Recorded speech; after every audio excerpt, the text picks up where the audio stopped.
partir au nord, au Groenland et en entendre de toutes les couleurs. De vive voix avec Pascal Paradou, du lundi au jeudi à 13h30 TU sur RFI.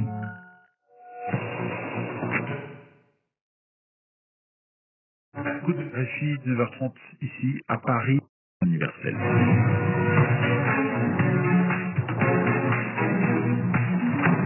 Afrique Soir. Et c'est l'heure de retrouver toute l'actualité sur le continent. La première édition d'Afrique Soir vous est présentée par Charlotte de Rouen. Bonsoir Charlotte. Bonsoir Romain, bonsoir à toutes et à tous. Le mausolée de Patrice Lumumba placé sous scellé après avoir été vandalisé, les autorités recherchent activement les auteurs de cet acte. Après la victoire du oui au référendum constitutionnel au Gabon, certains anticipent une accélération du processus électoral. Science, comme le sénateur de la transition Marc Ona Essangui, vous l'entendrez. Toujours aucune réaction officielle des militaires au pouvoir au Mali après les propos virulents du Premier ministre sur la transition. Son avenir, le président à la répression contre les mineurs illégaux retranchés au fond d'une mine d'or. Alors qui sont-ils, ceux qui exploitent ces mines désaffectées dans le pays? On y revient dans notre dossier. Suivre également dans Afrique Soir la disparition d'une figure de l'art. 80 ans, les éliminatoires de la CAN 2025, la Guinée.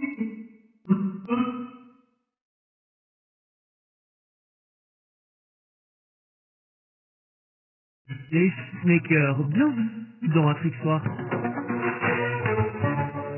Goul.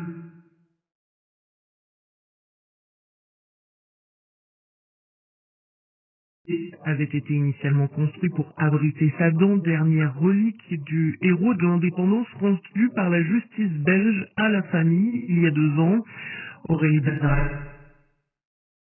Trouver les responsables de cet acte de vandalisme et connaître leur motivation. Le mausolée de Patrice Emery Lumumba a été placé sous scellé. La police scientifique a procédé à des relevés d'empreintes. Les vitres du mausolée ont été brisées.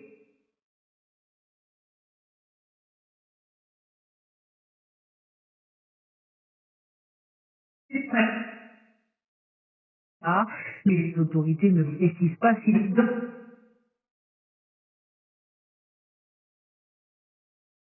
de la dent ne se trouvaient pas de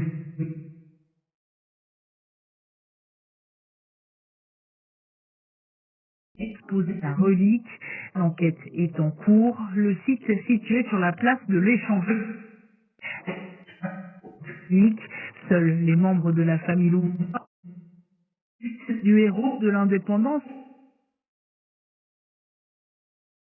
amenés pour retrouver les responsables de cet acte de vandalisme. Aurélie Bazaraki Bangoula, Kinshasa, RFI. Au Gabon, quelle suite pour la transition après le succès?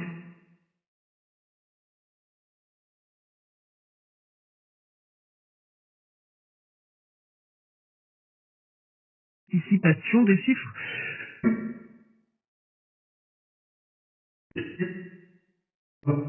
validé par la Cour constitutionnelle et le texte promu.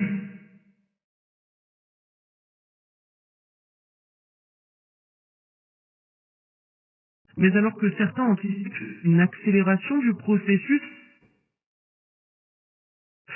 figure de la société civile, le sénateur de la transition Marc Ona Essangui mener à bien la réforme de la loi électorale, du découpage de l'enrôlement et que certaines choses doivent être corrigées avant d'organiser un scrutin. La présidentielle, c'est juste après. Maintenant, je pense que de manière réaliste, il faut la maintenir en août parce que les chantiers électoraux, la nouvelle loi électorale, il faut l'adopter. Il faut finir son travail, il faut avoir ces outils. On a besoin, effectivement.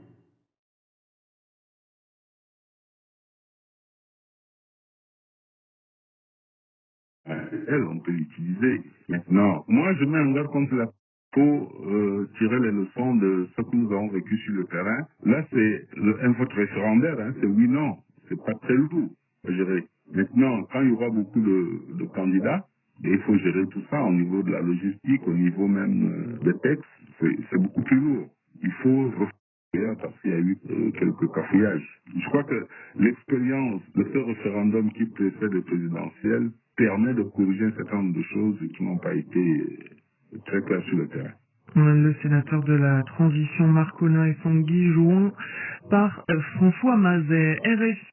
Alors le Sénégal, toujours dans l'attente de la proclamation officielle des résultats des élections législatives d'anticiper.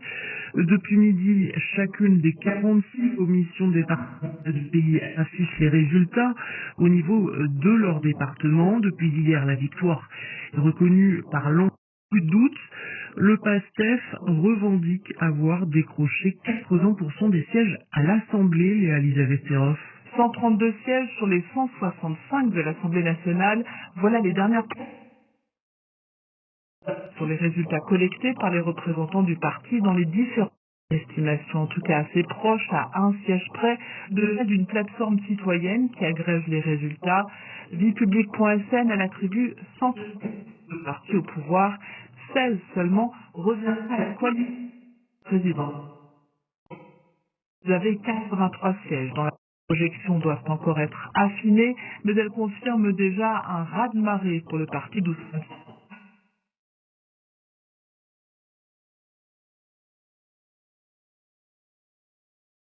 Passe sous la férule du PASTEF, seuls 6 départements sur les 46 que compte Ousmane Sonko. Des résultats qui confirment aussi le rejet par les électeurs de grandes figures de la politique sénégalaise qui ont dominé les prix. Léa Elisabeth-Serroff, Dakar, RFI. Près d'un millier de migrants sénégalais clandestins interceptés en mer ce mois. La marine sénégalaise a intercepté 119 migrants à bord d'une pirogue qui faisait route vers l'Europe. Les propos tenus par le Premier ministre malien continuent de faire des remous et interrogent encore une fois sur son avenir politique. Choguel Maïga a critiqué les militaires au pouvoir et notamment le aucune réaction officielle des militaires à Bamako, mais les organisations qui les soutiennent accusent Choguel Maïga de déstabilisation et exigent son départ.